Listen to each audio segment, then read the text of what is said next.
clicked on this video for a variety of reasons. For some, you're curious about Christianity or just curious about the idea of a God and if he could exist. For others, you don't believe there's a God, and you want to show that you don't believe these arguments hold water and prove me wrong. And for others, it's the exact opposite. You want to know how to use these arguments to prove God's existence. So you decide, do these arguments prove the existence of God? And at the end of this video, I'm going to give you the apologetic silver bullet.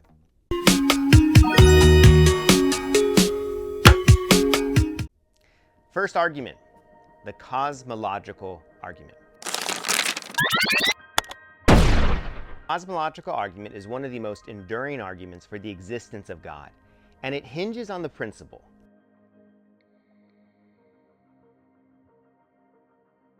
everything that begins to exist has a cause. This premise is based on the principle of causality, which asserts that every effect must have a cause. It's a foundational concept in both philosophy and science. Without it, the structure of empirical inquiry and understanding, it collapses like a house of cards. So what does that mean? Well, the universe began to exist. Scientific discoveries such as the Big Bang Theory support the idea that the universe had a beginning.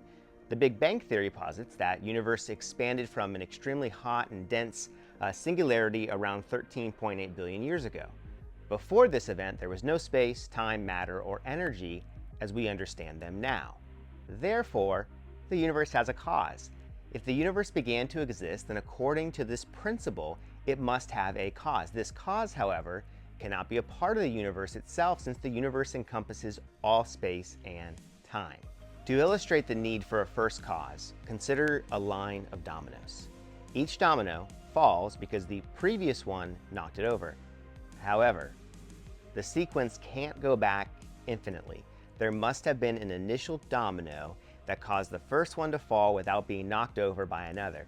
This is what Aristotle referred to as the unmoved mover. And in the context of the cosmological argument, the unmoved mover is God. Now, there are several forms of the cosmological argument, but the two most prominent ones are first, the Kalam cosmological argument. This version focuses on the beginning of the universe, and it has a very simple formulation. First, whatever began to exist has a cause. Point 2, the universe began to exist. Point 3, therefore, the universe has a cause.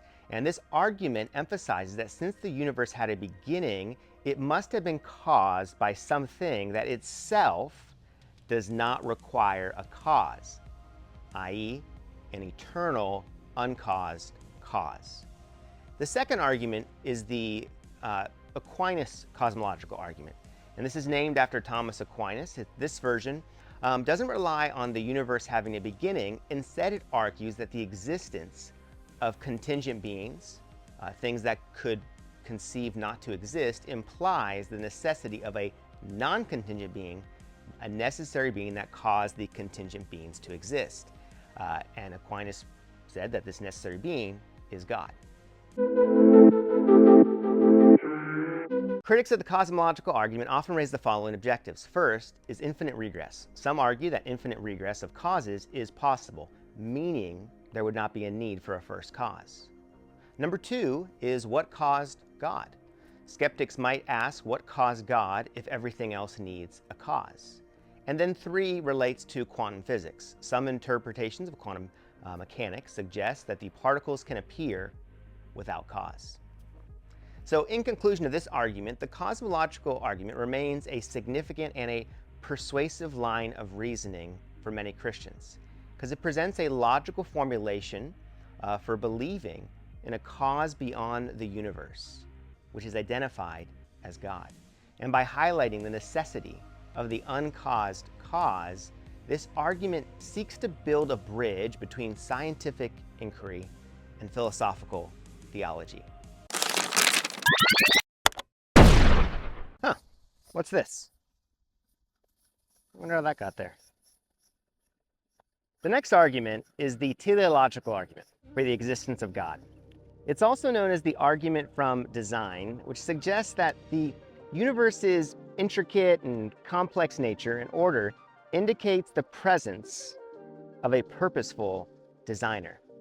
This argument draws an analogy between the complexity observed in human-made objects like a watch, and the natural world. And the argument begins with the observation that complex systems with a specific purpose or function are typically a product of intelligent design. For example, a watch has intricate gears and precise timekeeping. Like, no one thinks that watch just appeared there on its own. And when we look at the universe, we see a remarkable degree of order and fine-tuning, from the precise laws of physics to the complex structures of biological organisms. The universe appears to be finely adjusted to support life. Here are just a few examples. We have physical laws. The constants in nature, like a gravitational constant, are finely tuned that the universe can function in a way that permits life. We have biological systems, intricate complexity of living organisms such as the human eye, which operate in highly specific and efficient ways. Here's the deduction. The universe has a designer. Just as the complexity of a watch implies a watchmaker, the complexity and the order of the universe implies the existence of a designer. The designer, the argument says, is God. The watchmaker analogy was popularized by William Paley in his 1802 book, Natural Theology, and it is central to the teleological argument. He grounded that if you found a watch on the ground, its complex design would lead you to say someone put it there, and yet there are far more complex things in the world. However, it goes even deeper into the fine-tuning argument. The fine-tuning argument is a modern extension of the teleological argument, and it points to the precise conditions that allow life to exist in the universe. Some of the examples given are the cosmological constant.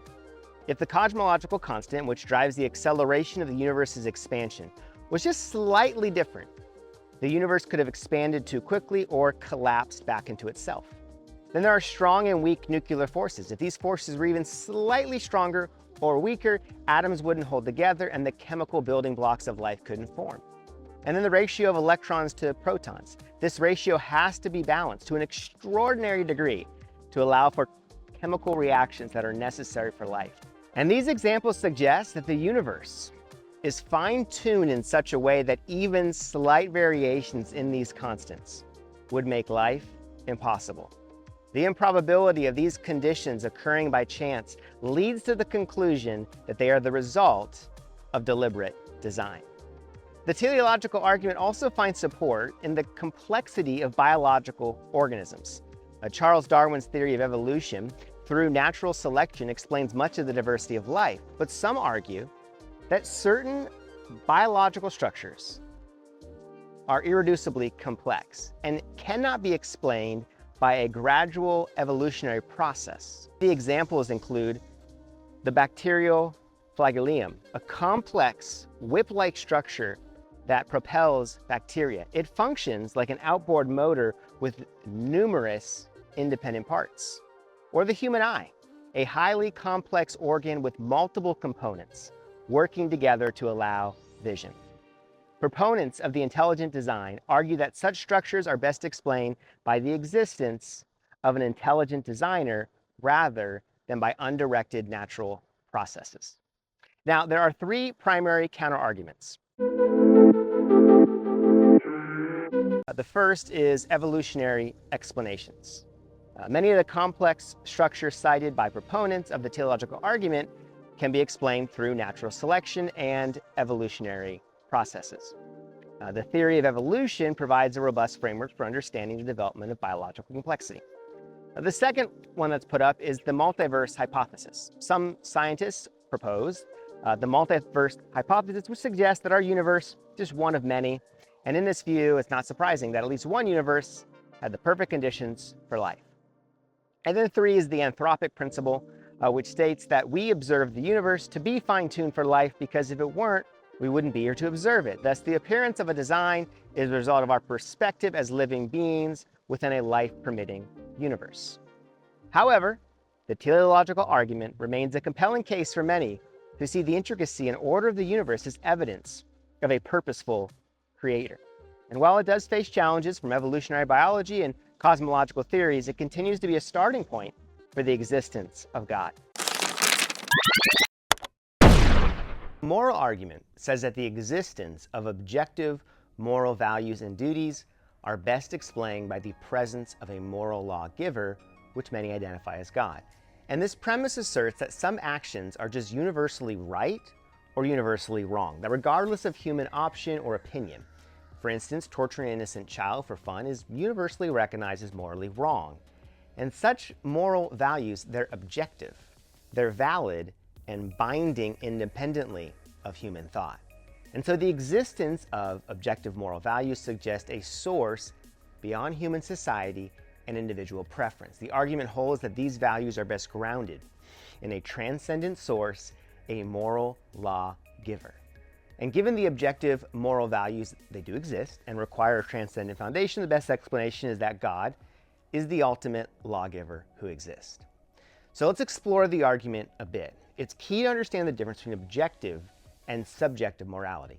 In objective morality, this refers to moral standards that are valid and binding regardless of individual belief or cultural perspectives. For example, the belief that murder is wrong is seen as an objective moral truth.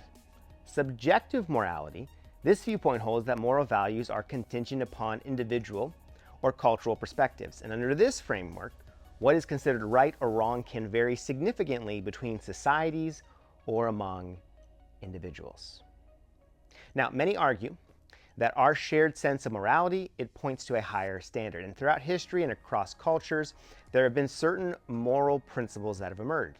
Justice, honesty, the wrongness of murder have been widely acknowledged. And the universality suggests that these values are not merely social constructs, but they're rooted in a higher moral order. And then our direct experience of moral duties and obligations, it also supports the argument.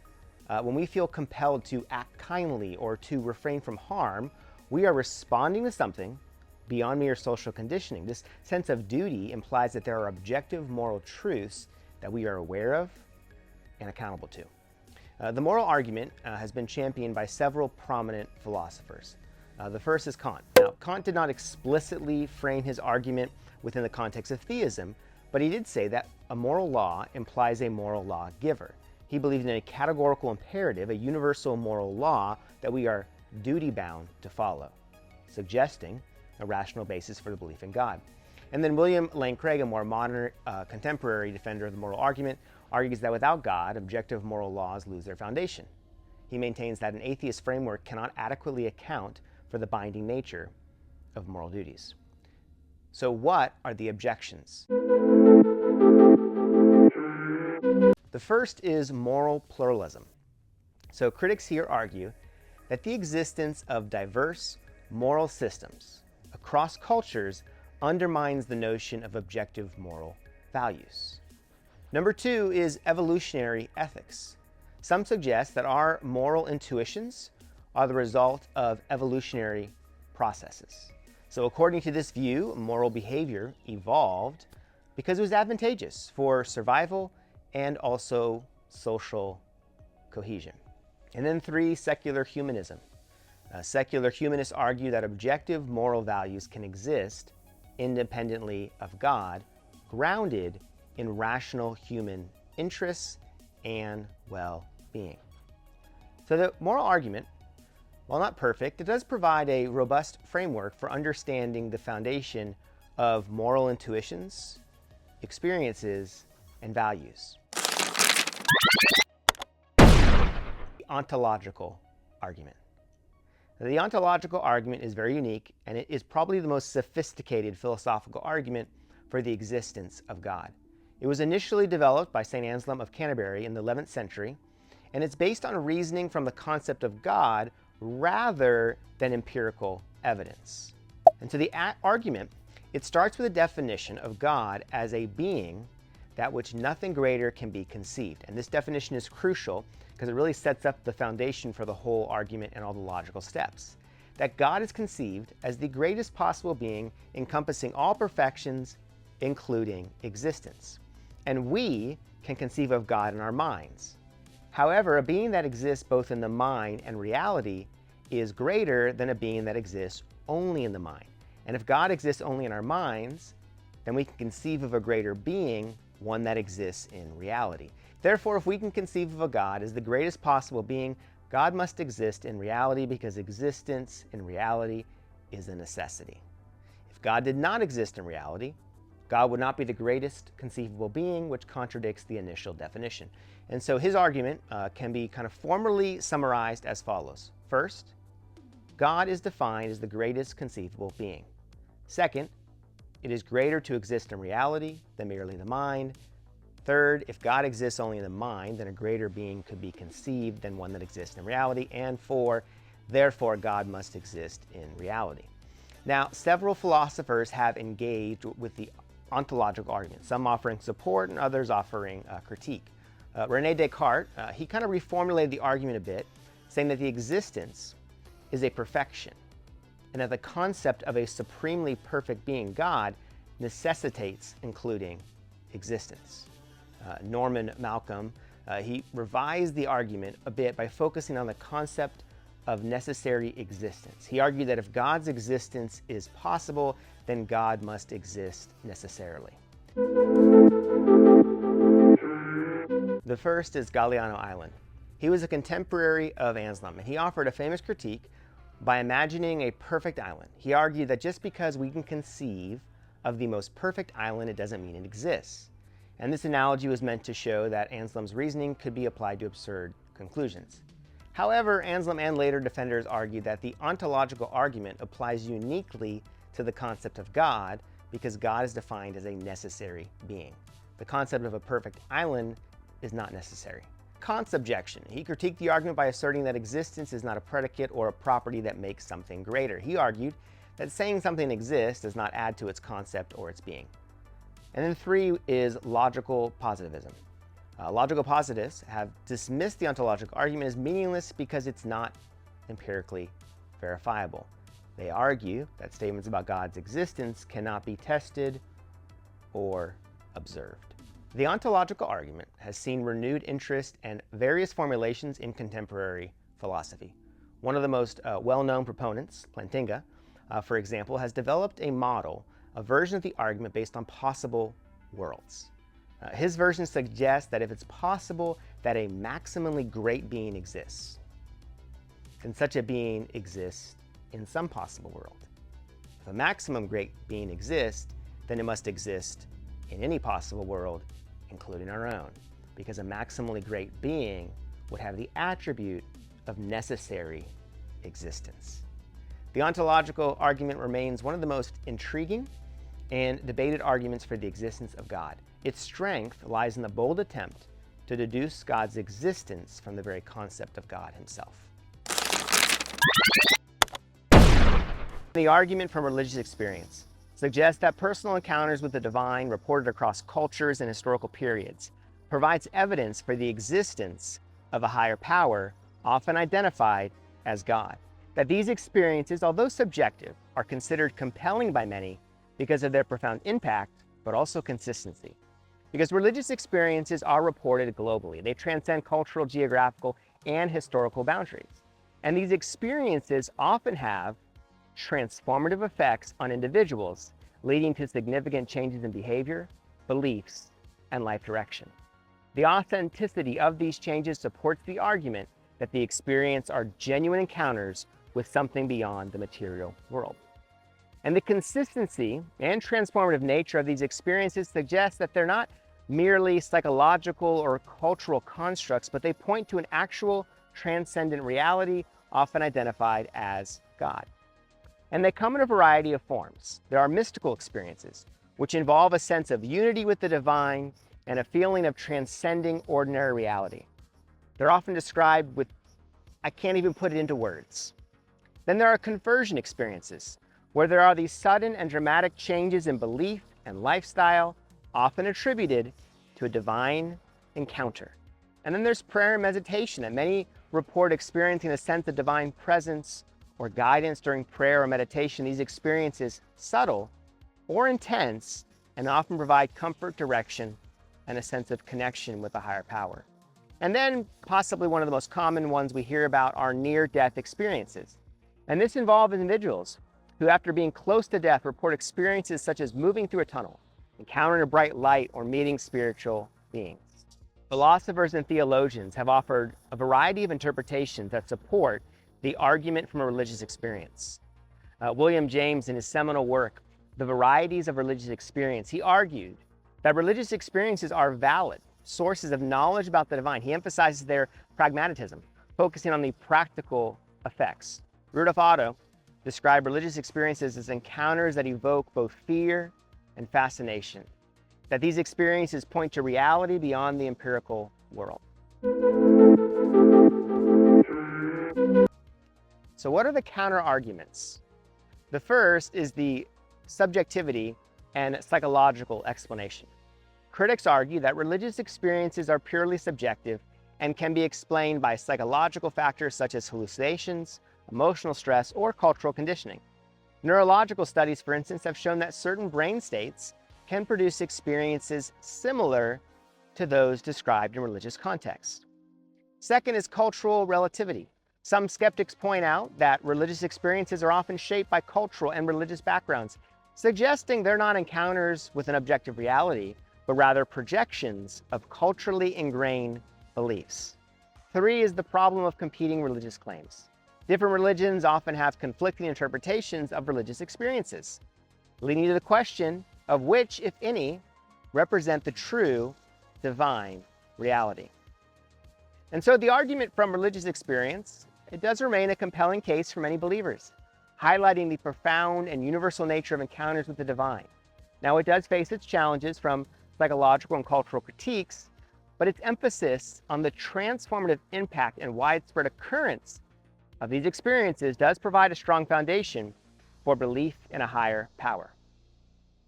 So each of these arguments offer a different perspective on why belief in God can be seen as reasonable and rational, but each on their own can also be critiqued and picked apart. So what's the silver bullet? Well, if there is a God, if there is an eternal, all-encompassing creator that is outside of time and space, then no single argument can fully articulate God's existence. The silver bullet is to not lock into one of these 5 proofs, but rather to take all these proofs collectively together, to see them as one puzzle, that each piece on its own gives a unique perspective on why believing in God is a logical decision. That each piece provides demonstrated evidence towards the hypothesis that God exists. So what do you think? Is it rational to believe in God?